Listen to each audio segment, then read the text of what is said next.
তো বলছিলাম লা ইলাহা অংশটা অনেক গুরুত্বপূর্ণ। লা ইলাহা মানেই হলো কোন তাগুতকে মানে না, সেই তাগুত যেই হোক। আজর ইব্রাহিম আলাইহিস সালামের বাবা ছিলেন, মানি না। নমরুদ ইব্রাহিম আলাইহিস সালামের দেশের রাজা ছিলেন, মানি না। আসিয়ার স্বামী ফিরাউন তাগুত ছিল, মানি না। লূত আলাইহিস সালামের স্ত্রী তাগুতের সহযোগী ছিল, মানি না।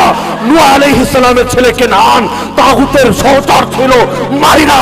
একইভাবে কিয়ামত পর্যন্ত যত তাগুত আসবে, তাগুতের বাহিনী আসবে, তাগুতের সহযোগী আসবে, কাউকে আমরা মানি না। এমনকি কিয়ামত পর্যন্ত মুসলমানদের লড়াই চলবে তাগুতের বিরুদ্ধে, অন্যায়ের বিরুদ্ধে, অন্যায়কারীর বিরুদ্ধে, অন্যায়ের শেল্টারদাতাদের বিরুদ্ধে, অন্যায়ের সাপোর্টকারীদের বিরুদ্ধে। আমার রব জিহাদকে কিয়ামত পর্যন্ত বিলম্বিত করেছেন, কিয়ামত পর্যন্ত এটাকে বাকি রেখেছেন শুধুমাত্র এই কারণে, কারণ হক যেমন থাকবে বাতিল হবে।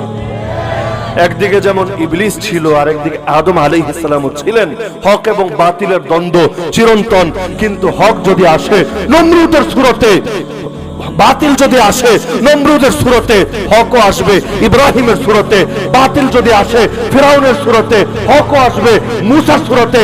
বাতিল যদি আসে জাদুঘরের সুরতে, হকও আসবে ঈসার সুরতে। বাতিল যদি আসে আবু জাহালের সুরতে, হকও আসবে মুহাম্মদুর রাসূলুল্লাহ সাল্লাল্লাহু আলাইহি ওয়াসাল্লামের সুরতে। আর বাতিল যদি আসে মুসাইলিমার সুরতে, আসওয়াদ আনসির সুরতে, হকও আসবে আবু বকরের সুরতে। আর বাতিল যদি আসে মুতাজিলার সুরতে, হকও আসবে ইমাম আবু হানিফা, ইমাম আহমদ বিন হাম্বলের সুরতে। বাতিল যদি আসে তাতারি মুগলীয়দের সুরতে, হকও আসবে ইমাম ইবনে তাইমিয়া, ইমাম ইবনে কাসির, ইমাম ইবনুল কাইমের সুরতে।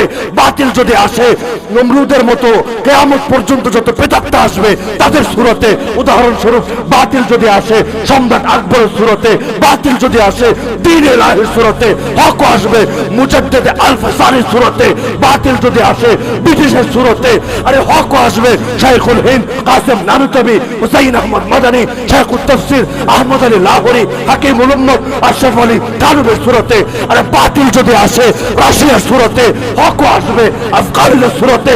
বাতিল যদি আসে আমেরিকার সুরতে, হকও আসবে মোল্লা মুহাম্মদ